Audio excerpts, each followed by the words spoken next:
안녕하세요. 주간 전망대입니다.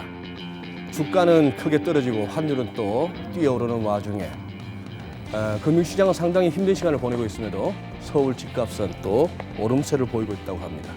한국감정원이 발표하는 주간 서울 아파트 가격 동향에 보면 7월 마지막 주간에 오히려 가격이 올랐는데요.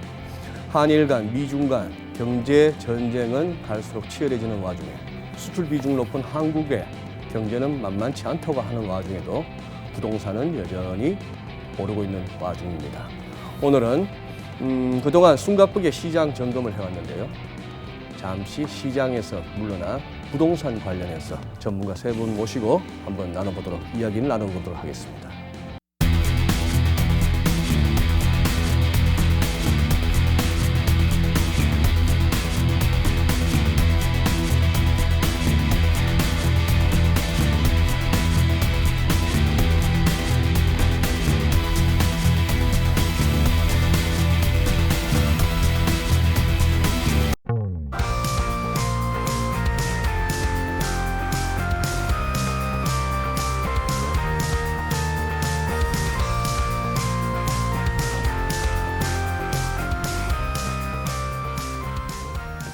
네, 오늘 주간 전망대 함께 해주실 분들 소개해드리겠습니다. 연세대 금융부동산학과의 한문도 교수님 나와주셨습니다. 네, 교수님 오랜만입니다. 김인만 부동산연구소의 김인만 소장님. 안녕하세요. 네, 소장님 반갑습니다. 한국건설산업연구원의 두성규 선임연구위원님. 네, 반갑습니다. 네, 반갑습니다. 예, 자, 세 분 오늘 모시고 부동산 얘기를 한번 해볼까 합니다. 그동안 저희 주간 전망대 맨날 미국 금리 어떻게 되느냐, 무슨 한국, 일본 어떻게 투닥투닥거리는 게 어떻게 되느냐, 이런 중국 얘기하고 했는데요. 조금 이렇게 또 8월 15일 광복절 조금 이제 한 곱이 넘기는 가운데에 이쪽으로도 한번 시선을 돌려볼까 합니다. 저는 사실 좀 부동산 괜히 하는 소리가 아니고 굉장히 어둡습니다. 어두워서 주간 전망대에서 이따금씩 부동산 다룰 때마다 굉장히 좀 조심스러워지고 두렵기도 한데, 그래서 유튜브를 막 들여다보면요, 굉장히 많은 컨텐츠가 올라오는데 극명하게 갈립니다. 부동산 앞으로 큰일 날 것 같이 그런 쪽으로 얘기하는 분들이 계신가 하면은 여전히 이거만한 게 어디 있느냐, 이런 얘기인데요. 지금 서울의 집값, 지방 얘기는 나중에 시간 되면 하도록 하고, 서울의 집값의 바닥론 은근히 돌고 있는데 이 부분에 대해서 한번 세 분 각 한번 의견을 조금씩 듣고 갔으면 좋겠습니다. 교수님 먼저. 아주 원장님이 두 박사님이 그쪽에 두 전문가신데 먼저 네. 하시고 제가 반론을 좀 제기하는 형태로 시장 보는 좀 다르거든요. 준비하신 또 카드가 두 박사님 있으시군요. 제가 이어서 하겠습니다. 저는 이제 지금 한국감정원에서 주간 단위로 이제 여러 가지 부동산 시장 동향을 이야기를 하고 있는데요. 서울 아파트 같은 경우에 있어서도 34주, 35주간의 침묵을 깨고 이제 사실은 상승이라는 그런 분위기에 폭 자체는 지금 다소 좀 여러 가지 조정 여지가 있습니다만 일단 상승 쪽으로 고개를 내민 것 같아요. 그런 부분들은 연초에 많은 전문가들이 사실은 원래 2019년은 전체적으로 부동산 시장이 좀 어둡지 않느냐라는 부정적인 전망이 많았었는데, 최근에 어떤 움직임과 함께 상당히 이제 향후에 있어서의 상승 쪽에 좀 더 무게를 주는 쪽으로 많이 가는 것 같고요. 저도 그런 측면에서 본다면은 현재 상황이 집값 바닥론 쪽에 저는 관심을 많이 가지고 있습니다. 그래서 연말까지 갈 때 공교롭게도 지금 또 2019년도 중반을 넘어서면서 실질적으로 작년까지 가장 피크를 이루었던 입주 물량, 상당히 시장 내에 있어서의 공급 물량으로서 큰 의미를 차지하는 준공이 된 입주 물량들이 작년보다 이제 서서히 감소하는 그러한 시기가 도래했습니다. 그런 측면에서 본다면은 집값 부분에 있어서는 물량은 다소 제한되어 있는 가운데 또 분양가 상한제 등으로 인해서 사실 시장에 있어서의 여러 가지 어떤 공급 부분에 대한 위축 요인들이 많이 있다 보니까 전체적으로 시장의 수요에 충분히 따라가지 못하는 그런 측면들이 있기 때문에 저는 가격이 좀 더 상승하는 쪽에, 즉 바닥론을 갖다 좀 더 지지하는 쪽에 생각을 가지고 있습니다. 네, 두 박사님은 집값 바닥론이 어느 정도 일리가 있다고 보신다. 소장님은. 두 박사님 말씀에 일정 부분을 동의하고 일정 부분이 좀 아닌 부분도 있는 것 같은데요. 일단 상황을 보면 바닥론에 통계 수치를 보면 집값이 반등하는 것은 분명한 사실이고 입주 물량이 줄어드는 것도 맞고요. 심리적으로도 이제 작년 9.13 대책 이후에 한 8개월 지나면서 이제 상승 쪽에 많은 분들이 생각을 하고 있는데 이런 흐름이 당분간 좀 이어지는 건 분명한 사실인 것 같은데 좀 더 깊이 들어가 보면 우리가 한 7년, 8년 정도 상승을 했단 말이에요. 네. 2013년 이후에 그동안 상승폭 또 규제가 굉장히 무겁습니다. 굉장히 많은 규제들이 누적되어 있는 상황에서 지금 상승폭을 보면 거래량이 충분히 뒷받침이 되지 않은 상황에서 그 호가가 좀 올라가면서 이렇게 일부 지역의 집값들이 올라가고 있단 말이에요. 불안한 마음에. 그래서 저는 이런 상승은 비정상이 아닐까. 올라가더라도 그렇게 오래 가지는 않을 것이다. 이런 생각을 좀 하고 있습니다. 그러시구나. 예. 교수님. 네, 네. 저는 이제 우리 이제 두 박사님께서 이제 좀 상승 쪽에 좀 무게를 주셨는데 네. 저는 이제 이렇게 보겠습니다. 이 우리가 기본적으로 경제 원칙에서 뭐 수요 공급의 원칙은 기본인데 일단 강남의 지금 내용들을 보면 우리가 부동산 가격이 오르려면 기본적인 팩트들이 있지 않습니까? 수요나 수요가 증가하고 네. 인구가 증가하고 그다음에 인구가 그냥 늘어서만 되는 게 아니라 소득이 증가를 해야겠죠. 그 네. 얘기는 이제 경제가 발전해야 된다는 얘기죠. 그럼 우리나라 현재 상황 그 모든 팩트들이 지금 조금 안 맞거든요. 그다음에 이제 뭐가 있냐면은 정책적인 면에 들어오면은 금리 정책과 이제 저금리나 고금리에 따라서 이제 부동산 가격에 영향을 받는데 금리 정책과 조세 정책과 거래 정책이 있는데 정부에서 이 부분을 다 지금 막아놨어요. 아시겠죠? 문재인 정부에서 이 기조를 이번 정권 내까지는 끝까지 유지할 겁니다. 그렇다면 우리가 외적인 어떤 기본적인 경제 이론 원칙에 대한 팩트들과 지금 정책적인 면의 팩트들을 다 종합해 보면 크게 한 6가지로 되는 거죠. 조세 정책, 수요 공급 정책, 금리 대출 정책, 그리고 인구 증가, 수요 증가, 경제 성장 다 보면 이 6개 팩트 중에 맞는 건 딱 하나밖에 없어요. 저금리. 그것도 네. 반쪽이죠. 대출 규제는 묶어놓고 금리만 약간 인하된 거예요. 그러면 그 금리 인하가 우리의 어떤 부동산 정책을 위해서 나타난 만약에 정책이라면은 네. 그나마 효과가 있고 유동성 부족으로 넘어올 수 있겠지만 이거조차도 우리 경제 펀더멘탈의 문제점과 가계부채 때문에 제가 내린 걸로 알고 있습니다. 네. 그렇다면 우리가 지금 전체적으로 봤을 때 올라갈 팩트 요인은 없고 거기다 한일 경제 문제가 터졌고 트럼프가 또 미중 전쟁을 하면서 전 세계를 피곤하게 만든 상황이고 네. 그럼 경제에 대한 불확실성이 없다 보니 제가 볼 때는 지금 오르는 기조라든지 지금 결정적인 게 강남의 이제 아이콘인데 강남이 오르는 이유가 저는 이제 역으로 말씀드리고 싶은 게 이런 게 있습니다. 삼성역 복합문화 환승센터가 네. 대공사예요. 현대에서 하는. 예. 그 뭐 10조를 들어가서 낙찰 받아가지고 그 대공사를 하는데 결정이 안 나가지고 주춤하다가 제가 알기로는 올 봄에 바로 한두 달 전에 확정이 됐습니다. 올 연말에 착공하기로. 그렇다면 예전 옛날 그 같으면 한전부지 말씀하시는 겁니까? 네, 맞습니다. 예. 네. 그러니까 한전부지가 엄청난 어떤 기대 효과를 가지고 예. 있는 것인데 요번에 현상을 보면은 부동산 가격이 뭐 폭등 내지는 뭐 수요는 많은데 공급이 뭐 이런 현상은 없었어요. 전혀 그냥 반짝이 다 말았다는 얘기죠. 그렇다면 뭐냐면 뭔가 이상한 거예요. 예전과 다르다. 시장 상황이 분명히. 네. 그리고 아까 소장님 말씀하셨지만 거래량이 작년에 지금 3분의 1 토막입니다. 강남 쪽이. 그러면 우리 아까 두 박사님 말씀대로 또 많은 분들이 이제 시장의 어떤 뭐 상승을 말씀하신 분들의 그 논리를 맞춰 보면 앞뒤가 안 맞다는 게 나오잖아요.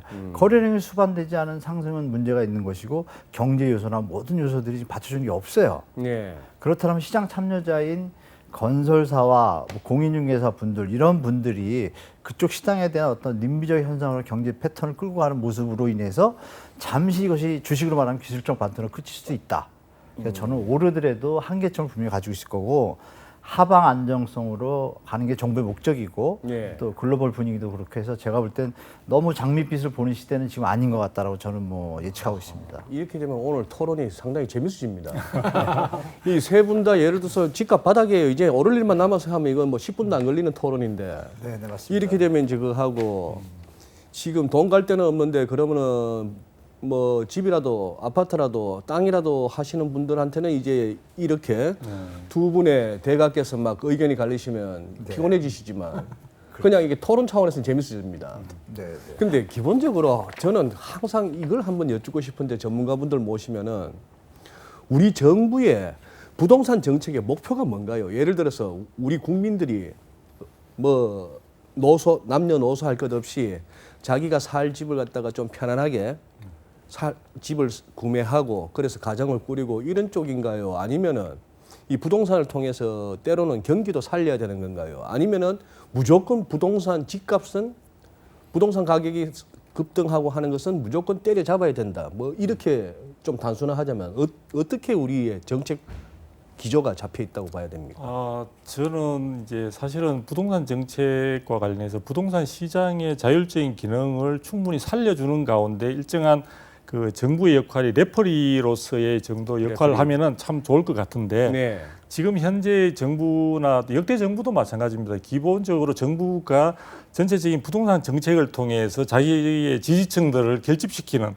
그러한 목표를 두고 있다 보니까 이 부동산 시장은 하나의 객체화한 그런 현상들이 저는 많이 나타나고 있다고 보여집니다. 그래서 그러한 객체화하는 과정에서 그것도 전략적으로 접근해야 되니까 제가 볼 때 지금 현재의 정부는 수요 측에 있어서는 투기 수요라는 개념 상당히 모호하죠. 투기 수요가 정확하게 경제학자들도 사실은 정확하게 진단해서 내려놓기 쉽지 않는 개념인데 네. 투기 수요가 강남의 재건축 시장을 중심으로 해서 지금 만연하고 있으니까 그것을 척결하겠다는 이유로 해서 이제 2017년도에 6.19 대책부터 시작해서 뭐 8.2 대책 그다음에 쭉 해서 작년에 9.13 대책까지 네. 이어지고 있죠.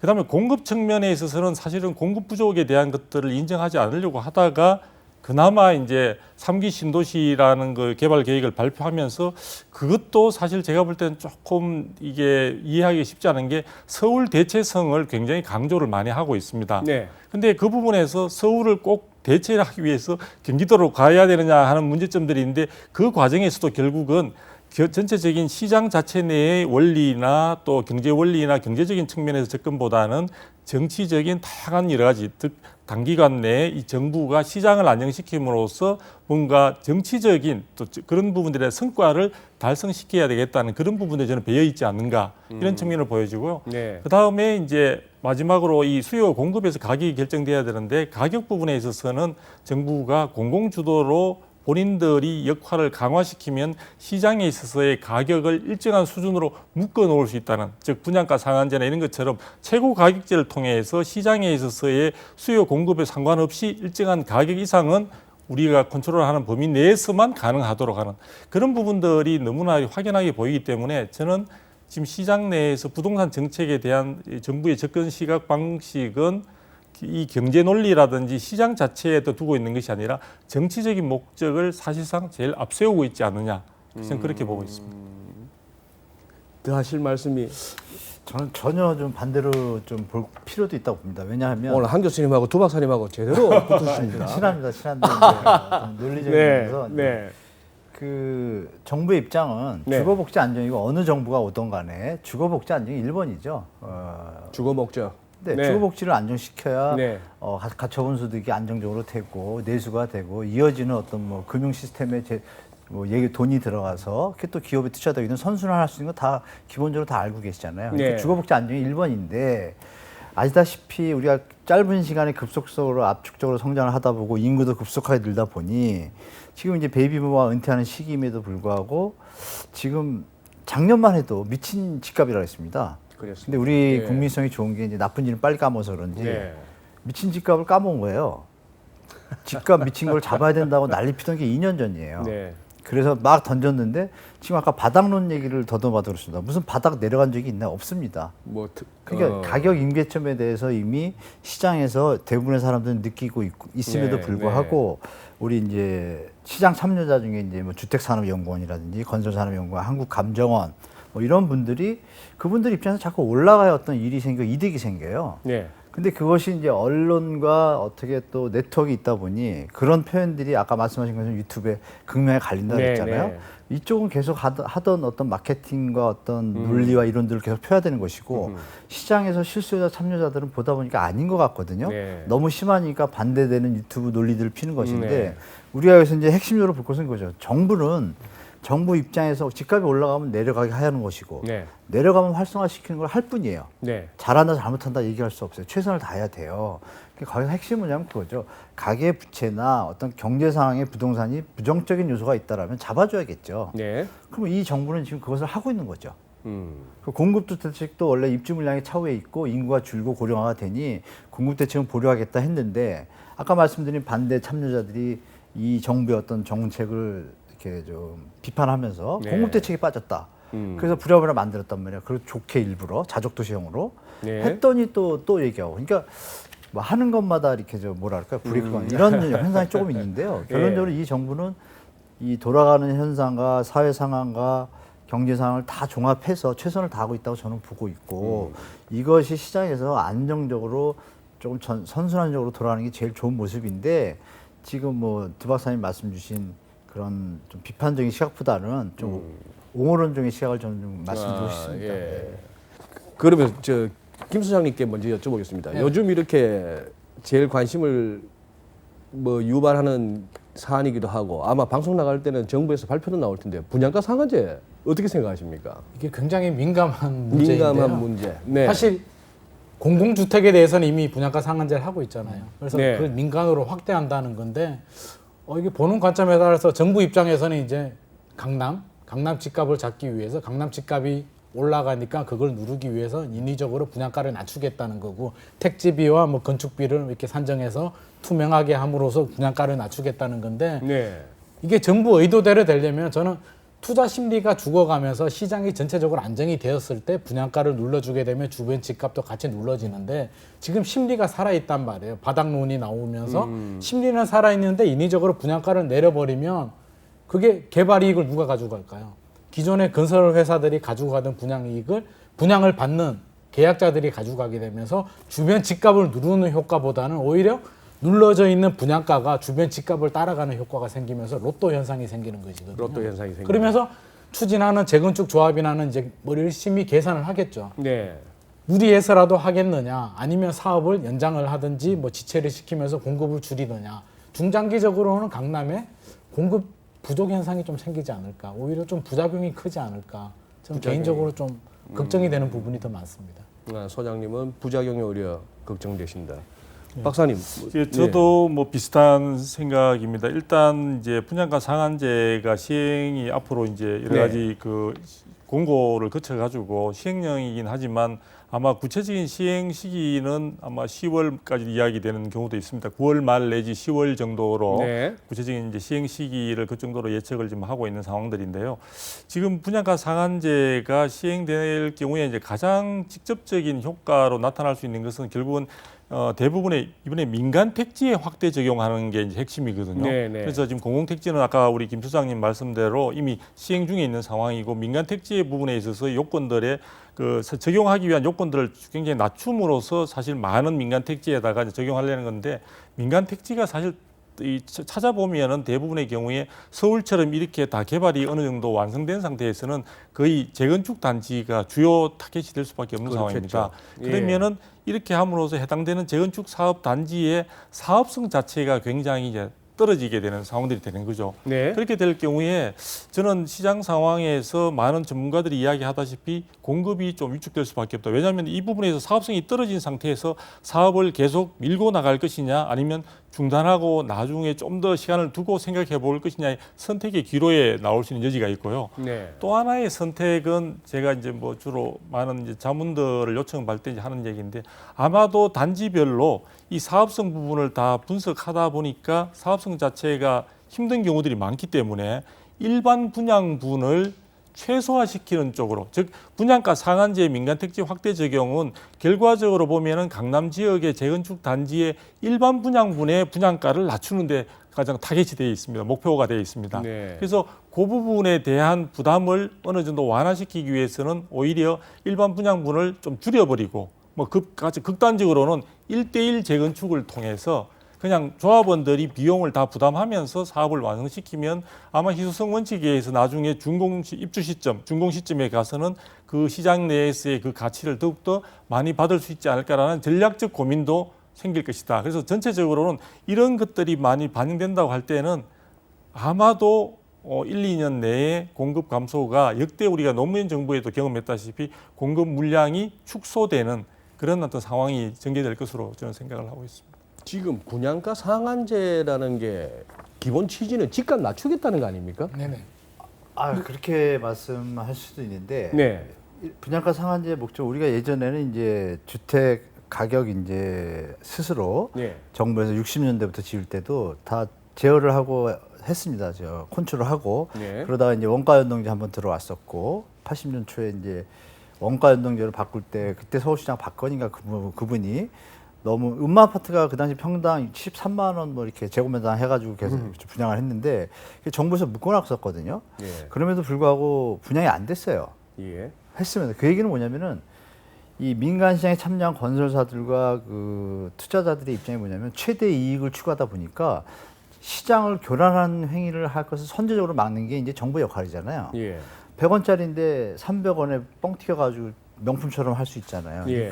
그게 다른 집에 집값을 영향을 주면 전체적으로 영향이 있으니까 정부에서는 컨트롤하느라고 적정의 어떤 이윤만 가져라 이런 패턴이 이제 정부 정책의 기본 방향입니다. 어느 나라든 우리나라도 계속 해왔고 김대중 정부 때 IMF 때문에 풀어준 거예요. 분양가 자율화를. 예. 아니나 다를까 폭등했잖아요. 예. 폭등하고 여러 가지 문제가 일어나다 보니 이제 노무현 들어와서 다시 좀 잡은 거죠. 그것도 이제 분양가 상한제를 통해 가지고 분양가 상한제를 했을 때 결과를 우리가 봐야 됩니다. 예. 원가 연동제를 했던 분양가 상한제를 했던 집값이 폭락을 하지는 않아요. 하향 안정화가 됐고 정부 정책은 성공을 거두고 집값이 폭등하는 것이 멈춰요. 멈춘 다음에 이제 아까 두 박사님 말씀하신 공급량이 줍니다. 건설사 입장에서 수익성이 조금 약화되니까 공급량이 줄으면 말씀하신 대로 희소성이 몇 년 뒤에는 나타나서 다시 폭등을 해야 되는데 실제 상황은 그렇지 않았습니다. 2007년도에 우리가 분양가 상한제 발표해서 8년 후부터 했는데 8, 9, 10, 11, 12 이명박 정부가 5년이면 이미 희소성 결과가 나와야 돼요. 안 나왔습니다. 이명박 정부에서 활성화 정책을 썼음에도 주택가가 오르질 않았어요. 그래서 재건축 조합은 풀어주고 여러 가지 다 풀었어요. 이명박 정부에서 풀어도 안 됐습니다. 그래서 박근혜 정부에 들어와서 경제도 조금 약하고 이 부동산도 계속 주고 있다 보니 드디어 이제 뭐 폭탄 초이노믹스를 던진 거 아닙니까? 대출해서 뭐 빚내서 집 사라고 던지면서 이게 살아난 거예요. 그렇다면 두 박사님과 반대 의견인 거죠. 그것을 던졌을 때 공급량이 50만 원에서 20만 원대로 줄었음에도 주택 가격은 문제가 없었어요. 5, 6년 동안. 계속 문제가 없는데 박근혜 정부에서 빚내서 집 사라 정부를 던지고 나서 아니나 다를까 불탔잖아요. 불탔을 때 투입된 분들이 뭐냐면 그동안 기득권 투자자분들이 아니라 신생 투자자들, 베이비 부모가 아닌 30, 40대 분들이 투입을 하게 됐어요. 오직 하면 변호사분들이 유튜브에서 갭 투자에 대해서 설명을 하고 강연을 열 정도로 그게 이제 그쪽으로 몰린 거예요. 투자처가 없다 보니까. 네. 그것이 이제 약간 왜곡된 시장으로 되면서 폭등이 됐고 결국 뭐 탄핵과 연관되는 건 아니지만 부동산하고 탄핵이라는 역사적 과정이 거치고 나서 문재인 정부가 됐으니 문재인 정부는 당연히 갈 수 있는 방향은 집값 안정이잖아요. 안정인데 지금 이런 경험을 거쳐서 지금 상황에 와서 다시 또 심리가 살아나서 올라가려고 하니 분양가 상한제를 던질 수밖에 없는 거죠. 그게 나쁜 것도 아니고. 분양가 상한제는 간단해요. 택지비에 건축비 그리고 이윤, 적정 이윤. 그게 무슨 문제가 있어요?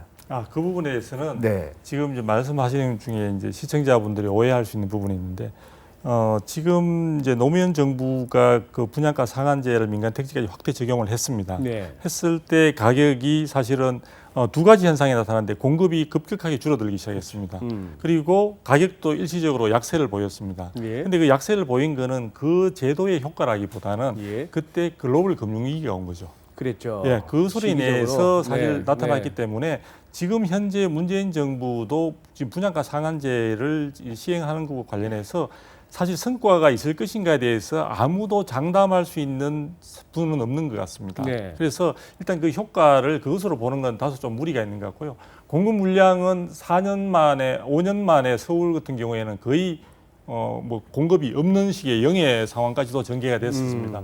그래서 지금 그런 부분들이 있고요. 그다음에 이제 분양가 상한제 할 때 아까 그게 그냥 건축비가 아니라 기본형 건축비입니다. 기본형 건축비에다가 그다음에 토지비에다가 이제 적정 이윤을 붙여서 지금 분양가를 일정한 수준으로 묶어라 이런 되는데요. 네. 기본형 건축비는 국토부가 매년 이제 발표를 하게 됩니다. 근데 이제 그렇게 하게 되면 어떤 상황이 되냐면은 기본형 건축비는 딱 금액 자체를 재료를 쓰고 하는 것을 한정해 놨기 때문에 사실은 분양가 상한제를 할 때 제일 영향받는 부분은 이 건축비 문제입니다. 왜냐하면 토지 대금은 이미 토지 가격이라는 게 어느 정도 시장에서 형성되기 네, 때문에 네. 손댈 수 있는 부분이 아니거든요. 그렇죠. 그러면은 결과적으로 재료를 한정된 재료밖에 쓸 수 없는 거죠. 그러니까 고급 아파트, 좋은 아파트를 짓기가 어렵다는 어렵죠. 말씀이죠. 왜냐하면 그건 틀리죠. 왜냐하면 옵션으로 다 하지 않았습니까? 노무현 정부 때 분양가 상한제 넣었을 때 그것이 이제 분양가에서 옵션제에 대한 추가할 수가 있어요. 그래서 충분히 했었고 그걸 했음에도 시장이 그렇게 했음에도 물론 글로벌 금융위기도 팩트가 되죠. 그 덕분에 우리가 더 내려갈 게 안 내려갔죠. 도리어 그걸로 이제 이명박 정부에서 어떤 받쳐주는 정책을 폈기 때문에 더 내려가지는 않았습니다. 그럼 제가 이제 말씀드리면 그거죠. 분양가 상한제로 인해서 건설사들이 공급량을 줄인 건 맞아요. 앞으로도 또 줄일 거고 중요한 것은 상한제가 부정적인 효과가 있냐를 볼 때 주택가격이 지금 아까도 제가 말씀드렸지만 2년 전만 해도 미친 집값이라고 했는데 국가 경제를 위해서 지금 안정적으로 잡아주는 게 맞죠. 가처분 소득이 줄고 지금 내수가 안 사는데 그것을 우리 저 박사님 말씀처럼 분양가 상한제가 효과가 있기를 바라는 것이 제가 볼 때 정상적인 경제 원칙이라고 봐요. 효과가 있어도 안정이 되고 가처분 소득이 모이면 다시 어느 정점이 되면 좋은 집으로 다 이사 가고 싶으니까 또 민간 시장에 다시 돌아오겠죠. 그래서 이것을 너무 부정적으로 보실 것이 아니라 제 입장에서는 분양가 상한제로 인해서 지금도 사실 많이 올랐잖아요. 그러면 그 아까 말씀하신 조합원이나 건설사 입장은 건축비에다 이윤 붙이면 되고 조합원 입장이 이제 수익성이 떨어진다고 했는데 조합원 입장에서 지금 예전부터 살고 있었던 원주민들은 전혀 문제가 없어요. 10년, 20년 사신 분들은 문제가 없는데 정부에서 타겟하는 투자, 나쁘게 얘기하면 투기 세력 이분들이 갭 투자로 인해서 투자를 했는데 그분들의 수익률이 떨어지는 거죠. 그러면 결국 1,800만 우리나라 그 가구를 생각할 때 그 투자자는 한 200만에서 300만밖에 안 돼요. 그러면 나머지 1,500만을 위한 정책을 해야 되나요? 200만을 위한 정책을 해야 되나요? 근데 제가 볼 때 이야기하다 보면은 적정 결론은 가격의 수준을 네. 정부가 정해주는 게 당연하다는 것처럼 아니요, 그런 뜻이 아니고 과도하게 올라가는 집값은 경제에 부정적인 요소가 많으니 적정선에서 유지하는 게 최고죠. 그 수준을 누가 정하나? 이게 과도하게 올랐다. 여러 가지 데이터들을 지금 종합해 보면 우리나라의 지금 GDP 비중, 부동산 자산 가치도 세계에서 1, 2등을 다루고 있고 내수가 안 들어가고 금융 자산 비중도 부동산이 너무 많고 여러 가지 안 좋은 팩트들이 많아서 제가 볼 땐 정부의 정책 방향이 가야 우리가 좀 균형을 맞출 것 같아요. 제가 볼 때. 이 평소에 굉장히 자주 업무적으로도 마주치시고 친하신 우리 두 박사님하고 한 교수님께서 이렇게 오늘 뭐 일부러 토론을 위해서 각을 세우시는지는 모르겠으나 자 이쯤 되면 이제 김 소장님이 왜 패널이 왜 삼국지처럼 3명이겠습니까? 그러면 제가 이렇게 한번 여쭤보겠습니다. 네. 답변하시기 편하고 좀 두 분의 이렇게 논쟁 가운데 판단할 수 있게끔 아까 그 부분 로또 네. 이 분양가에 있는 거품이 결국 건설업자들한테 가던 뭐 과다 이익이 그러면 이제 청약했다가 네. 당첨되는 사람들이 이제 가진다 이런 말씀에서 우리가 흔히 말하는 로또인데 네네. 자 쉽게 생각하겠습니다. 그러면 강남에 말씀하신 엄마 아파트가 그 놈에 재개발하겠다고 그 녹물 먹어가면서 얼마나 기다리고 있습니까? 그 주민들이. 네, 맞습니다. 자 그렇다면은 거기를 갖다가 분양가 상한제를 해서 지금 막 무슨 뭐 아니요 무슨 뭐 해서 그렇게 뭐 삐까번쩍한 아파트를 지으면서 분양가가 폭폭 올라가는데 그것이 아니고 적당히 했을 때 그 가격에 주변 아파트 값이 내려오는 것보다는 이렇게 했다가 튈 것을 갖다가 우려하는 거 아닙니까? 로또라는 네, 것은. 맞습니다. 근데 제가 생각해도 그럴 것 같거든요. 네. 그러면 힘든 게 뭐냐 하면은 같이 배고픈 거는 다 참는데 이 배 아픈 거는 좀 견디기 힘들어요. 상대적인 빈곤. 상대적인 빈곤감 내지는 박탈감. 네네. 누구는 어떤 정책의 수혜를 누리는 반면에 이런 부분들이 있을 거고 지금 말씀하시는 건설업자들 입장에서 이거 돈이 안 되니까 공급이 줄 거다 하는 것도 충분히 이해가 되는 거고 그렇다면은 누가 좋아하기 때문에 이 분양가 상한제를 갖다가 정부에서 이렇게 하는 거냐 싶은 겁니다. 이게 사실 부동산 정책이란 게 딱히 정답이 있는 문제가 아니라 네. 명분을 보면 서민 주거 안정이 맞죠. 서민 명분은? 주거 안정을 해야 되고 네. 집값을 안정시키기 위해서 규제가 나와야 되는 건 맞는데 모든 정책은 양날의 칼이잖아요. 네. 긍정적인 면이 있고 부정적인 면이 있고 제가 부정적인 면을 좀 말씀드렸지만 긍정적인 면도 분명히 있을 거예요. 네. 집값도 안정적인. 그 박사님 말씀하신 것처럼 사실은 이게 애매한 게 분양가 상한제 규제만 나왔으면 모르겠는데 이미 많은 규제들이 나와 있는 상황이에요. 나와 있는 상황에서 분양가 상한제가 나왔을 때 집값이 얼마나 안정되느냐 이게 과연 분양가 상한제 때문이냐에 대해서는 논란의 여지가 있는 거고요. 네. 공급 감소 문제도 그래요. 2008년에서 2012년도까지 공급이 줄어들었음에도 집값이 안 오르다가 2013년도에 올랐는데 14년도부터 올랐는 게 박근혜 정부 때 규제를 풀어준 것 때문이냐. 그동안 집값 공급이 감소가 된 부분에서 규제를 풀어주니까 플러스 알파가 돼서 폭발을 했느냐. 모두가 다 맞는 말이거든요. 그래서 사실은 정답이 있는 문제는 아니고 네. 지금 강남만 보자면 투자 심리가 살아있는 상태에서 엄마 아파트를 예를 들자면 네. 재건축을 했단 말이에요. 고급 네. 아파트, 아주 멋진 아파트를 멋진 지었단 아파트를. 말이에요. 그래서 근데 분양가를 낮췄어. 예를 들어서 3.3제곱미터당 아마 엄마 아파트가 지금 새 아파트가 되면 한 평당 3.3제곱미터당 7천에서 8천만 원은 그뜬하게 가야 되는데 인위적으로 눌러서 5천만 원, 6천만 원이 됐단 말이에요. 네. 자, 우리 같아서도 자격 요건이 되면 하고 싶겠죠.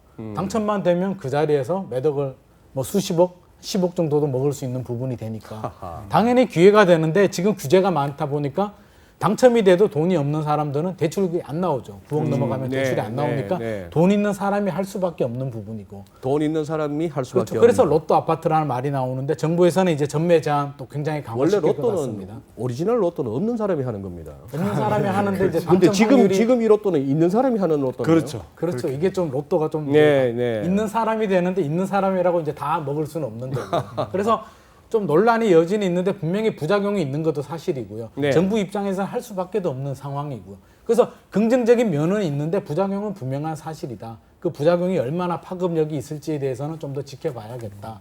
이렇게 말씀드릴 수 있을 것 같습니다.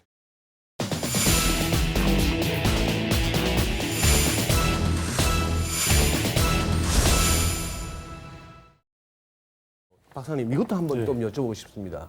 저 나름대로 공부 좀 하겠다고 부동산 관련해 유튜브 이거저거 보다 보니까 네.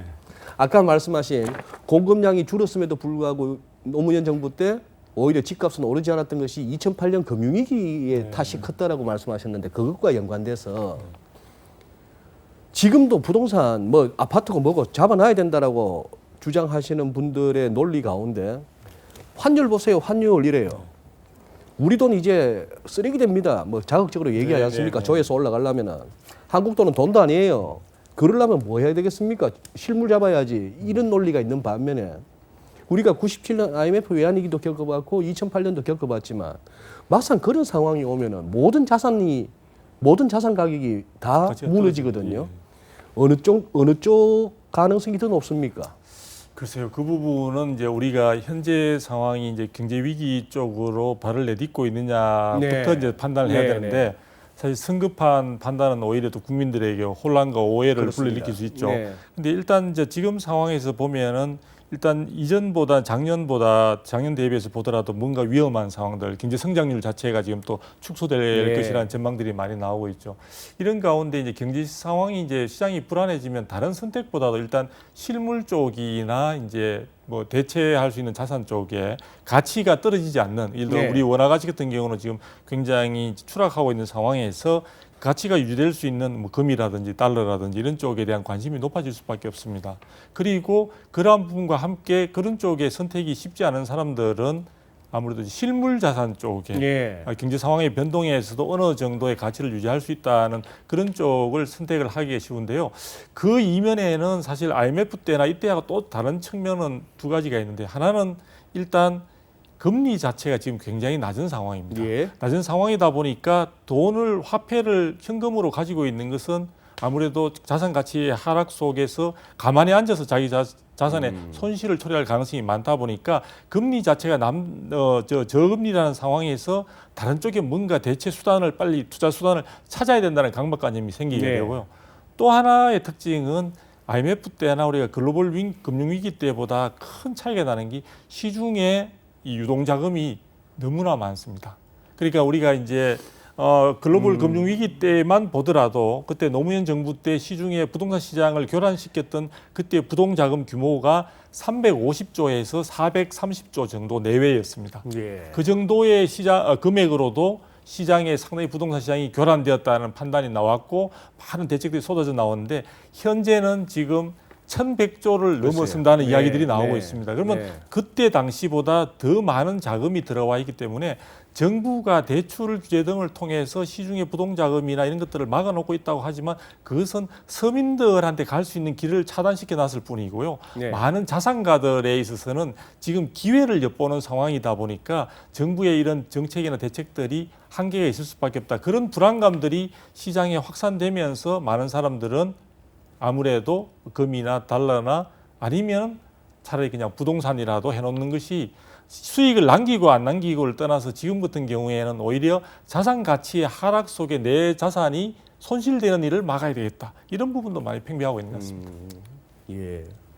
한 교수님께는 그거 한번 여쭤보겠습니다. 얼마 전에 우리 3기 신도시 발표도 나고 했는데요. 1, 2기 포함해서 이 우리 지금 신도시 정책 그동안에 이렇게 한번 평가를 좀 해주시고 3기 신도시에 대해서도 한번 전망을 해주신다면. 지금 우리 신도시가 이제 3기 신도시고 벌써 4기 신도시 얘기도 지금 블로그나 저 인터넷에 떠돌아요. 그래서 이게 뭔 소린가 했더니 이제 이번에 3기 신도시 발표할 때 광명이나 이렇게 빠졌다는 쪽이 얘기. 빠졌잖아요. 네. 아 거기가 4기 신도시를 할 거다. 만약에 집값이 오르면 이런 블로그가 하나 있어가지고 제가 관심 있게 좀 봤는데요. 그러니 더더보면 1기 신도시는 노태우 정권 때잖아요. 워낙 그저 경제 발전하고 예. 주택이 모자르고 또 서울로 오실 텐데 그때 이제 200만 호였습니다. 주택수로. 진짜 네, 어마무시하게 전체 이제 공급되는 전대미문이죠. 전대미문이네요. 200만이고 이제 한 10년 지나가지고 이제 노무현 정권이 와서 네. 이제 100만 채 신도시 계획을 발표했어요. 네. 그리고 이제 또 비슷하게 한 10년 지났잖아요. 10년 지나고 요번에 발표했는데 30만이에요. 30만. 그럼 우리가 이제 볼 것은 1기, 2기 신도시는 지금 와서 평가하면은 적정했다. 적정했다. 다만 이제 몇몇 1기 신도시와 2기 신도의 일부 신도시들은 자족형이라든지 이제 교통의 인프라가 좀 원래 약속과 계획대로 맞춰지지 못해가지고 약간 네. 미스매치가 있는 건 있지만 시간이 가면 맞을 거라고 보는데 뭐 성공한 것도 있고 이제 성공하지 못한 것 두 가지로 분류하는데 핵심은 이제 자족형이죠. 그 부분이 네. 문제가 되는데 3기 신도시는 그래가지고 자족형을 이제 확실히 넣은 거예요. 예. 인프라, 교통도 다 박아놨고 그거는 성공을 했는데 물량이 작습니다. 작아서 제가 볼 때는 심리적으로 영향을 미치나 서울의 어떤 그 수요자들이 그쪽으로 가는 비율보다는 인근에 있는 경기 수도권에 있는 분들이 글로 오고 싶어하는 수요가 더 많아서 정부의 정책인 뭐 서울 집값을 안정시키기 위한 정책으로는 약간 절반의 성공 수준으로밖에 안 될 것 같고 그래서 이제 4기 신도시가 조금 관심이 가는 거예요. 제가 아 이게 이 정부가 만약에 또 네. 집값이 오른다라면 아까 이제 카드를 들고 있었잖아요. 뭐 몇 개 지역은 예, 뭐 다 예. 아시니까 거기를 발표해 버리면 야 이거 전쟁터가 됐다 이런 느낌이 좀 들긴 해요. 그래서 우리 뭐 시청자분들이 볼 때 1기, 2기, 3기 신도시가 다 뭐 정치적으로 보면 성공한 것도 있고 안 성공한 것도 있지만 세월이 흐르면 다 살기 좋은 곳이에요, 결국은. 그래서 제가 볼 때는 3기 신도시의 정책이 지금 전체 시장을 뭐 움직일 정도의 수준은 안 되지만 심리적으로 조금 영향을 주겠다 뭐 이렇게 말씀드리겠습니다. 한숨을 터시고. 저도 간단하게 제가 네, 네. 의견을 좀 말씀드리면 지금 이제 1기 신도시는 제가 볼 때 뭐 조금 이런 적절한 용어인지 모르겠는데 평타를 쳤다. 평타. 뭐 그렇게 나름대로의 역할도 했었고 그런데 이제 본래 신도시가 꿈꾸던 아까 지금 이야기했던 대로 자족도시 기능이라든지 이런 부분들은 특정 지역은 그 나름대로 성과가 있었다고 볼 수 있지만 뭐 그렇지 못한 곳들도 있고 그런데요. 네. 2기 신도시는 사실은 이제 판교를 제외하면은 실제로 성공적이었다고 보기도 힘들 뿐만 아니라 현재 진행률 자체가 아직도 40% 정도밖에 되지 않습니다. 진행률이 40%라고요? 네네네.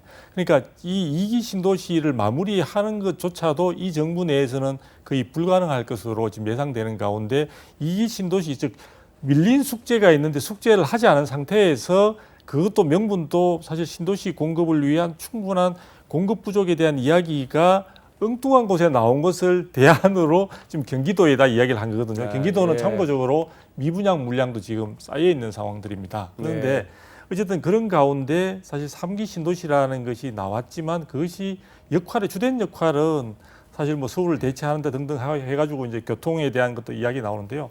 우리가 여기서 뭐 다른 건 다 차치하고 많은 이야기들은 또 사람들이 많이 이야기했으니까 저는 이 부분을 이야기하고 싶습니다. 지금 정부 내에서도 뭔가 좀 엇박자가 난다고 이야기를 하는 게 우리나라에서 주택을 선택하거나 자기 주거지를 선택하는 데에서 중요한 요소가 가장 기본적인 요소가 제가 볼 때 두 가지입니다. 하나는 교통, 하나는 교육입니다. 네. 그 점인데 공감. 지금 네. 교통 문제도 종합적인 여러 가지 광역 교통망이나 뭐 이런 것들을 이야기하고 있지만 그것의 현실성 부분은 또 다른 논란의 여지가 있고요.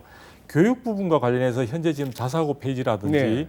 사실은 평준화로 지금 가고 있는 거죠. 네. 예전에 했던 평준화 시절로 가고 있는데 평준화 시절로 가게 되면은 이게 과거에 우리가 파락군 뭐 등등의 인기 있는 학군 쪽으로의 쏠림 현상이 나타날 수 있습니다. 즉 교육 여건들이 네. 충분히 충족되어 있는. 그렇다면은 과연 3기 신도시가 그런 부분들에 대한 우리가 많은 사람들이 주택이나 주거지를 결정할 때 생각하는 교육 여건을 충족했다고 볼 수 있느냐? 저는 또 다른 과제를 안고 있다고 보여지거든요. 네. 그래서 3기 신도시 부분에 대해서 점수도 뭐 2기 신도시와 마찬가지로 숙제를 하지도 않은 것에 대해서 제가 평가를 내리기는 좀 어렵다 이런 말씀을 드리겠습니다. 네. 교통과 교육.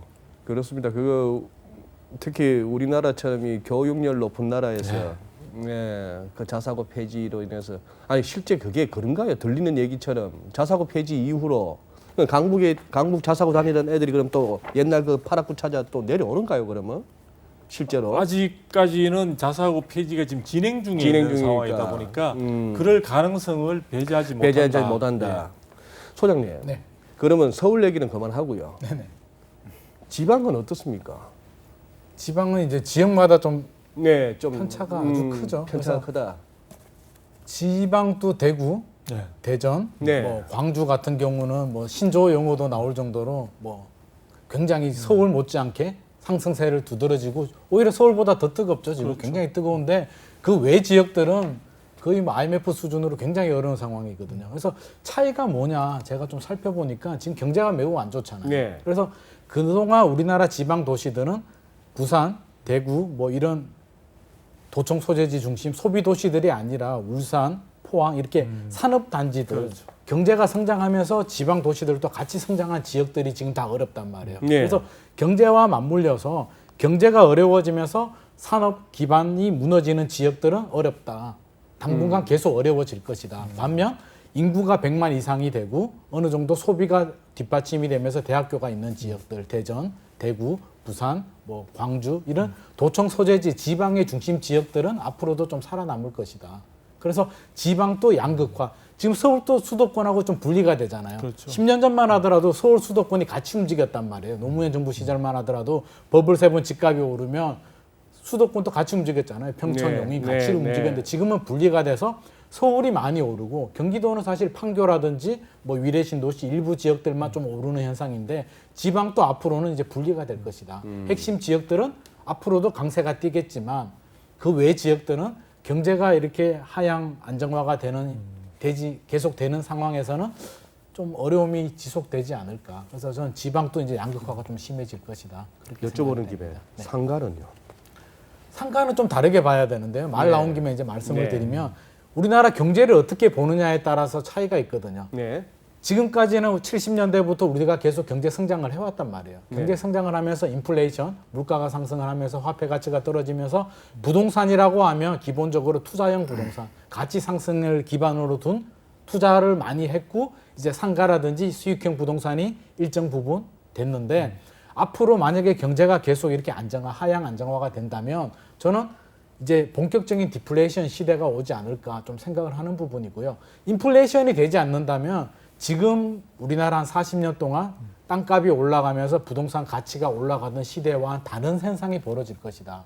그렇게 된다면 매매 가격 상승이 뒷받침되지 않는 현상이 된다면 수익률은 올라가겠죠. 매매 가격이 올라가지 않고 임대료는 떨어지지 않잖아요. 그렇게 되면 수익률이 올라간단 말이에요. 그래서 네. 이런 상황이 좀 더 지속이 되면 오히려 수익형 부동산 쪽으로 좀 무게중심이 쏠리지 않을까. 왜냐하면 제가 일본 부동산 회사를 얼마 전에 미팅을 한 적이 있어요. 네네. 일본 법인인데 제가 질문을 했단 말이에요. 일본은 어떠냐.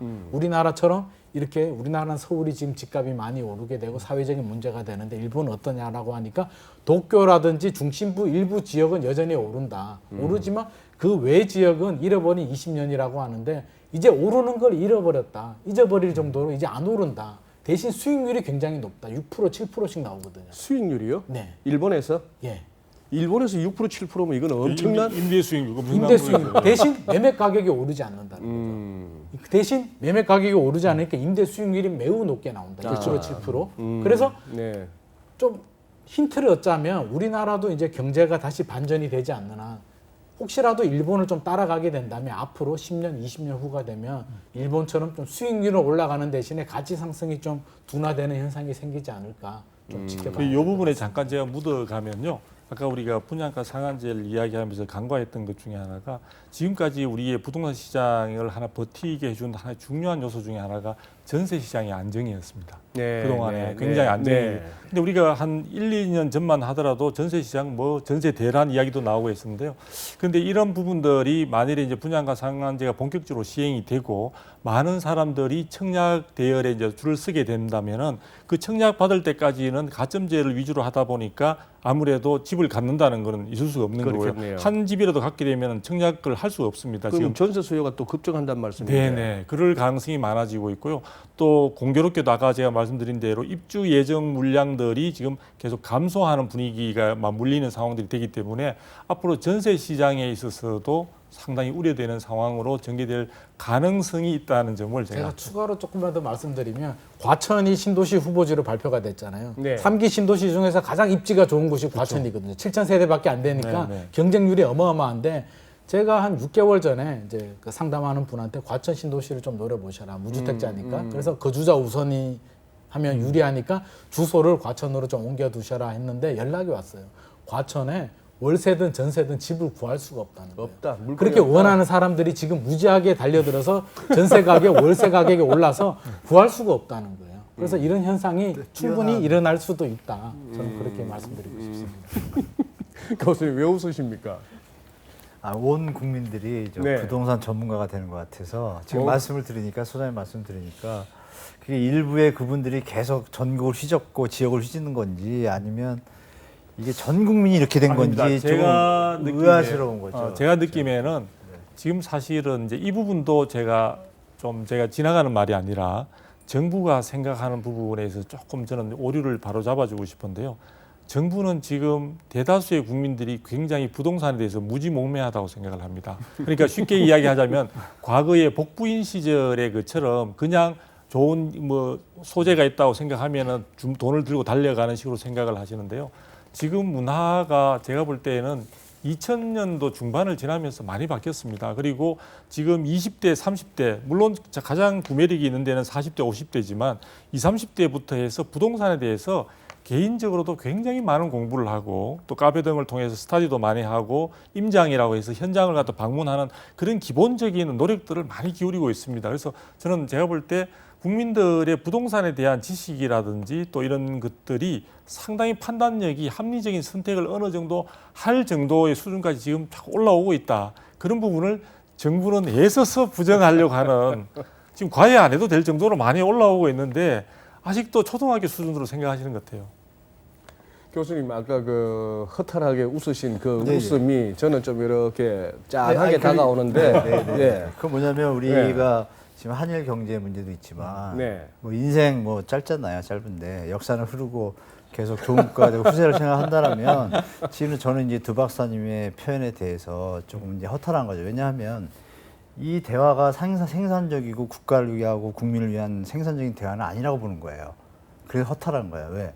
부동산을 가지고 우리 국민끼리 서로 집값이 오르고 아까도 말씀드렸지만 돈을 많이 벌고 수출을 많이 해서 돈을 버는 뭐 하겠어요. 좋은 집 짓고 싶으니까 그래서 집값이 올라가는 건 저도 찬성을 해요. 네. 인구가 늘고. 네. 지금은 전혀 그게 아니라 이거죠. 네. 지금 양극화로 벌어지면서 어떤 일이 벌어지냐면 우리 마치 그 선진국이 후진국 양털 깎기 하듯이 지금 저 45%의 중산층 밑에 이하분들이 번 돈이 다 계속 기득권한테 지금 넘어가는 형태가 되잖아요. 네. 이게 이제 과연 국가의 앞으로 해서 좋냐 이거죠. 그래서 허탈한 거고 경제하시는 분들은 다 아실 겁니다. 부동산이 과도해서는 국가 경제에 도움이 안 됩니다. 일본 보셔도 아실 네. 거고 미국도 마찬가지로 한번 뻗었었고 우리는 뻗으려고 했는데 다행히 좀 우리 이명박 대통령께서 재정 확정을 잘 하신 거죠. 잘 하셨는데 제가 허탈한 이유는 그거고 그래서 지금 가격에 대해서 그거죠. 우리나라 경제 수준에 맞춰서 주택 가격이나 이런 거 비교해 보면 지금 외국 사람들이 몇 년 전만 해도 집을 잘 샀어요. 와가지고 우리나라 좋은 자리 거를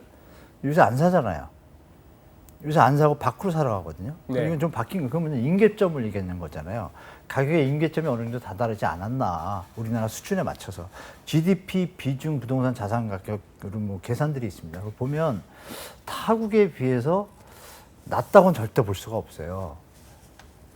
중간도 아니고 약간 상위권에 좀 포진을 합니다. 그래서 제가 볼 때는 그것이 타국처럼 경제가 좀 선순환되고 경제에 문제가 없다라면 좀 괜찮고 가계부채가 좀 적다. 이러면 제가 좀 저도 뭐 전혀 동감 없이 좋은 곳과 희소성 있는 곳을 오릅니다라고 추천할 텐데 그런 것들이 좀 베이스가 약하니까 제가 웬만하면 지금은 잠시 부동산 가격이 안정되기는 게 국가 좋으면 될 것 같고 정부도 그렇게 생각하는 것 같고 그렇게 됐을 때 앞으로 올라갈 수 있는 좀 베이스가 좀 갖춰지겠다는 생각을 저는 개인적으로 좀 하고 있습니다. 그래서 정부 정책에 대해서 아까 말씀하신 아까 그 발표 나자마자 그걸 받기 위해서 이게 참 아이러니하잖아요. 집을 많이 져주면 되는데 그러면 재건축 재개발 많이 해서 용적률 팍팍 올려도 되는데 이런 것들에 대해서 여러 뭐 한일 경제 뭐 반반 나는 듯이 통일이 안 되고 정책이 입안이 안 되니까 그런 모든 게 합쳐서 제가 순간적으로 좀 허탈한 것 같아요. 아, 근데 그거는 제가 볼 때는 사실은 약간 팩트상의 오류가 있는 부분이 네. 얼마 전에 이제 사실은 지금 정부 쪽에 긍정적인 입장을 보이고 계시는 이제 서순탁 교수님이 여러 가지 이제 글로벌 시장에 있어서 부동산 가격, 주택 가격의 상승률을 비교한 그래프를 갖다가 제공하기도 했고요.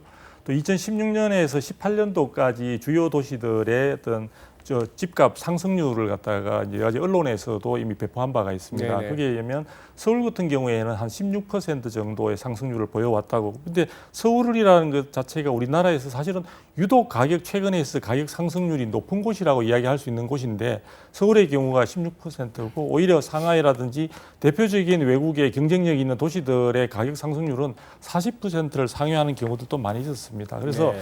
지금 정부가 어느 정도 우리의 집값 상승 부분에 대해서 사실은 저는 일정한 그 프레임을 걸어가지고 국민들을 약간 잘못된 방향으로 저는 오도하고 있지 않나 이런 생각을 가지고 있고요. 저는 오히려 시장 상황에 있어서 긍정적으로 볼 수 있는 부분들이나 또는 시장 상황에서 자연스럽게 나올 수 있는 부분들조차도 저는 좀 간과하고 있다. 그리고 정부는 지금 사실은 정부가 지금 이런 분양가 상한제나 이런 민간 택지 확대까지 고민하기보다는 정말 정부가 지금 해야 되는 고민은 뭐냐면요. 2018년도에 야심차게 내놓은 주거복지 로드맵이 있습니다. 거기에 사실은 임대주택과 공적주택까지 포함해서 100만 호를 5년간 공급하겠다. 저는 그걸 어느 정도의 지금 숙제를 잘하고 있는지를 국민들에게 자랑스럽게 내놓고 국민들에게 안심하라고 이야기해야 되는 시점이 아닌가. 저는 그냥 있는 시장을 자꾸 건드릴 것이 아니라 그런 부분을 통해서 많은 사람들이 저 동네가 가격이 오르든 말든 상관없어. 나는 정부가 제공하고자 하는 또 공급하고자 하는 그런 주택에 대한 믿음을 가지고 기다릴 수 있는 그런 환경을 저는 만들어줘야 되지 않나 하는 생각이 듭니다. 또 박사님 말씀도 일리가 있는 게 아니 뭐 중국 사람들 지금 돈 또 올라가지고 뭐 이게 집이 이게 맞습니다. 뭐로 지어진지도 모르고 일단 뭐 잡고 하는 저 사람들도 일본 같은 꼴을 언젠가는 또 당하겠죠. 물론입니다. 네, 당하고 하는데 실리콘밸리 아마 뭐 연봉 높아야 뭐합니까? 뭐 텐트 치고 사는 친구들도 있고. 네. 근데 이 너무 많은 이렇게 기사들을 보다 보면 그 다이하드의 그 브루스 윌리스가 집 내놨는데 손해보고 내놨더만요. 아직 나가지도 않고 뉴욕에 있는 뭐 그런 기사를 보자면은 거기다가 이제 조금 이제 판단이 어려워지는 것은 7월 말 8월 초를 넘기면서 금융시장이 또 휘청했습니다. 뭐냐면 주가가 2,000이 아니고 뭐 1,900도 잠시 막 깨고 내려가고요. 설마 했던 1,200을 갖다 휠쭉 올라가고 환율이 이런 상황이다 보니 참 이제 고민스러워지는 그런 그게 된 것 같은데요. 지금 마지막으로 이제 뭐 두 가지만 여쭙겠습니다. 기업 차원에서도 그렇고 뭐 이렇게 투자 상품에도 이렇게 보면 뭐 부동산 펀드 뭐 이런 게 있는데 해외 부동산 투자 붐 여기에 대해서 한번 의견을 한번 듣고 싶습니다. 그건 뭐 당연한 결과고요. 당연한 결과다. 네, 왜냐하면 일단 뭐 아시겠지만 각 은행에 PB센터 있지 않습니까? 네. VIP들 그분들의 그 투자가 여기서 이제 우리 주관전반대 시청자분들한테 제가 좀 말씀드리고 싶은 게 겁니다. 강남에 좀 앞서가는 투자자분들은 이미 강남 부동산 투자에서 좀 손을 뺐습니다. 뺐고, 그러니까 제가 아까 말씀드린 임계점이라는 가치를 같이 하는 것 같아요. 네. 그리고 PB센터 장들도 그쪽에 좀 비중이 갑니다. 조금 어느 정도 임계점이다. 앞으로 오르더라도 한계가 있을 것 같고, 뭐 이렇게 하면서 패턴을 보면 지금 뭐 해외 채권하고 주식하고 해외 주식이죠. 이쪽으로 우리 기억나지만 IMF 때 우리가 100억 달러인데 이미 한 120억 달러 정도가 지금 투자를 했습니다. 그저 해외 투자를. IMF 때 구제받을 돈을 지금 투자자분들이 해외 투자할 정도니까 그러면 그분들의 어떤 행선지의 어떤 방향을 봤을 때 그리고 강남의 거래량이 주는 걸 봤을 때 분명히 변화는 있는 것이고요.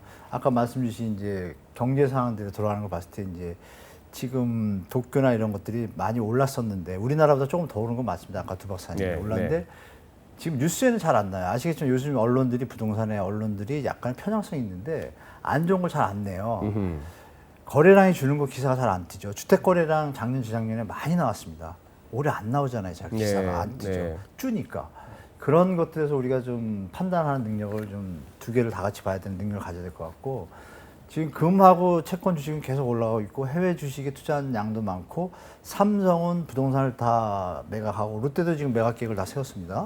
그럼 그 대기업들이 부동산의 가치에 대한 전략 부서를 다 체크를 했을 것이고 그쪽 친구들도 아마 어떤 다른 형태의 자산의 어떤 활용을 생각할 것이고 또 아시겠지만 가계 예대율 그 산정 기준이 내년부터 바뀌잖아요. 네. 가계 대출에 가는 비중에 대해서는 그러니까 예대율 맞춘다는 게 아시겠지만 100% 예금이 100%일 때 100%만 대출하는 건데 가계 대출의 비중을 15% 가중치를 주면 100원을 예금을 했을 때 100원을 대출을 못하고 0.875원 정도로밖에 하지 못해요. 근데 지금 가중치를 주게 된다면 현재 상태에서 지금 돈이 모자르게 되는 거예요. 그러면 기업에서는 가계 대출을 줄일 수밖에 없고 거꾸로 기업 대출을 줄 때는 15%또 추가를 해주니까 플러스를 줘요. 그러면 줄여주니까 은행 입장에서는 가계 대출은 줄이고 기업 대출을 가야 되는 환경이 돼요. 내년부터. 근데 정부에서 또 그걸 규제했죠. 여러 가지 요소들을 다 볼 때 그러면 우리 시청자분들이 여러 가지 팩트들이 많은데도 불구하고 우리가 단순히 언론에 나오는 매주 발표하는 0.몇 % 이런 것들에 네. 거기에 꽂혀서 시장을 보시면 안 되고 지금 제가 말씀드린 여러 가지 변수들을 다 같이 종합해가지고 PB센터 참고 자료라든지 이런 것들을 좀 더 검토한 다음에 자산 관리를 들어가는 게 좀 현명하다 좀 판단됩니다. 네. 알겠습니다. 그러면은 마지막으로 뭐 한 1, 2분 멘트로 지금 뭐 주변에서 저도 많이 듣습니다. 집을 내는데 보러 오는 사람이 없다는 때도 많고요. 지금 사야 돼 말아야 돼. 이렇게 입장에 따라서 이제 그거 한데 우리 세 분 그냥 한 마디씩만 예. 이렇게 부탁드리겠습니다. 예, 저는 진짜 현재의 부동산 시장을 단순히 이제 아까 바닥론은 이야기했지만 단순히 낙관론으로 보고 있지는 않습니다. 여러 가지 네. 변수들이 많이 있고요. 무엇보다도 이제 내수 경제와 연관되는 부분들이 굉장히 안 좋은 변수들이 또 지표들이 나타나고 있기 때문에 그런 불확정적인 부분들이 많이 있다는 것은 틀림이 없습니다. 그러나 주택과 관련해서는 저는 많은 분들에게 주택을 꼭 사야 되시는 분들이라면은 이걸 갖다가 분양가 상한제를 한 지역을 물건이 공급되기를 기다려서 한다. 이건 참 어리석은 것 같고요. 빠른 선택이 좋은 것 같고 시장 상황에서 본다면 아마도 지금이 오르더라도 언젠가는 또 내릴 것이고요. 그다음에 네. 또 올라오고 이렇게 변동성을 가지고 있기 때문에 그 부분에 어떤 자산 가치의 증가로서의 어떤 가치를 너무 부여하기보다는 정말 내가 사는 공간, 내가 집으로서 내가 휴식을 취하는 공간으로서의 어떤 가족이 머무는 공간에 대한 비중을 조금 더 두고 생각한다면 아마 그 선택의 시간들을 갖다가 더 확 줄여서 당기지 않을까 이런 생각이 듭니다. 그래서 부동산은 앞으로는 또 많은 변화를 가져올 겁니다. 그래서 제가 마지막으로 부탁드리고 싶은 것은 정부가 너무 손대지 않았으면은 안에서 우리 국민들이 또 현명하신 국민들이 적절하게 알아서 필요에 따라서 선택을 하리라 저는 믿어 의심치 않습니다. 네. 소장님. 네. 저는 실수요자라면 두 박사님 말씀에 이제 공감하는 부분이 많은데 실수요자라면. 실수요자라면 사실 기다려서 집값이 떨어지면 산다라고 하는데 막상 떨어지면 또 겁이 나서 못 사거든요. 그러다가 또 기회를 놓치기 때문에 미래는 불확실성도 있고 어떻게 될지 모르니까 필요한 사람 실수요자들은 자기 능력에 맞춰서 해라. 다만 무리한 투기는 하지 마라. 지금 여러 가지 변동성이 많고 경제적인 변동성이 많아서 바람직하지 않고 앞으로도 바람직하지 않을 것이다. 우리가 한 번 더 생각해야 될 게 돈이 행복이 아니거든요. 우리가 부동산 투자자라서 자산이 늘어난다고 해서 행복하냐? 대출 이자 갚느라고 소득 수준은 이게 뭐 더 생활은 더 힘들어지는 분들이 주변에 굉장히 많습니다. 그래서 얼마 전에 만난 분을 보면 굉장히 살기 힘들다고 하더라고요. 그래서 이야기하다 보니까 현금이 50억이 있대요. 그러면서도 불안해서 투자해야 될 곳도 못 찾고 해외를 가야 되냐, 강남에 살려니까 또 겁이 나고 너무 스트레스 받는 분을 봤는데 결코 행복한 모습이 아니라는 거죠. 제 지인 중에는 네. 아파트 뭐 등등 해서 한 10개 정도 있는데 어디 부조할 돈이 없어요. 그렇죠. 예. 그런 분들이 굉장히 많습니다. 네. 그래서 자산의 가치가 행복의 가치는 아니다. 네. 그래서 내 수준에 맞게 우리 가족이 행복하게 살 집을 구하고 여유 자금이 되면 우리가 부동산 비중이 또 너무 높은 것도 사실이잖아요. 그래서 여유가 되는 분들은 해외 투자하셔도 되고 주식에 투자하셔도 되고 부동산에 투자해도 되는데 상황에 맞춰서 능력껏 하셔라. 너무 일희일비하지 마라. 그렇게 말씀드리고 싶습니다. 네. 교수님. 네, 저는 뭐 이렇게 다 말씀드렸으니까 이제 실수요자가 계시고 네. 뭐 이렇게 갭 투자자분들도 사실 정부에서 하라고 해서 한 거잖아요. 그분들 나쁘다고 할 수는 없고. 예, 판을 깔아줬죠. 네, 그렇죠. 네. 그러니까 갭 투자자분들이 계시고 또 예전부터 해오시던 일반적인 저 임대 사업을 오래 해오시는 분들 계실 거예요. 이렇게 세부를 보면은 갭 투자자 하신 분들은 이제 혹시 정권이 바뀌어서 다음에 어떤 좀 풀어줄까 이런 기대는 지금 여러 가지 팩트들을 제가 체크해 보니까 좀 희박해 보여요. 그래서 조금 자산 관리를 들어가셔야 될 것 같고 더 하시거나 이런 요행을 바라시는 것보다 관리가 좀 필요한 것 같고 일반 투자자분들은 뭐 잘 아시니까 그냥 그대로 가시고 실수요자분들 중에서 이제 고민을 많이 하실 텐데 네. 이걸 사야 되나 말아야 되나 근데 제 기준에서 그렇습니다. 그 대출을 지금 잘 안 해줍니다. 소득이 없습니다. 네. 소득이 좀 완전하지 못한 분들은 아예 돈을 좀 모을 생각을 하시고 소득이 어느 정도 되는데 살까 말까 고민하신다 그러면은 제가 볼 때는 이렇게 말씀드리고 싶어요. 아기가 생겼거나 아기가 한두 살이거나 뭐 4-5살 어린데 막 이제 꿈을 가지고 막 행복할 시기 있지 않습니까? 이런 젊은 부분들은 그냥 과감하게 사라고 좀 권유하고 싶습니다. 왜냐하면 제가 살아보니까 뭐 우리 저 두 분도 마찬가지였지만 그 시절이 제일 행복했던 것 같아요. 돈으로 살 수 없는. 그래서 그 주택 가격이 내려가거나 올라가는 등폭이 있더라도 내가 목적을 가족의 행복에 두고 열심히 사업을 해서 벌면 되잖아요. 네. 부동산에 신경 쓰지 말고 주식창 보지 않듯이 부동산 주식창을 안 보면 더 좋은 일이 벌어질 것 같다는 건 확실히 들어서 무조건 네. 사라고 말씀드리고 네. 다만 이제 대출이나 소득이 이제 좀 계산을 해야 되고 좀 머리가 아프시다 그러면 제가 볼 땐 바로 사기보다는 조금 오르더라도 또 열심히 해서 자기 또 생활 기반이나 사업이 높아질 수 있으니까 그런 순서로 두 가지 시나리오로 가시는 게 좀 현명하다고 좀 말씀드리고 자산관리 포트폴리오는 정부에서 책임 못 지고 또 전문가도 책임 못 집니다. 그래서 제가 볼 때는 많이 공부하시고 제가 말씀드린 대로 행복이 어디 있는지를 두시면 답은 있을 것 같습니다. 네. 네. 오늘 이렇게 세 분 모시고 부동산 얘기를 하는데 지금 어느 지역을 잡으세요.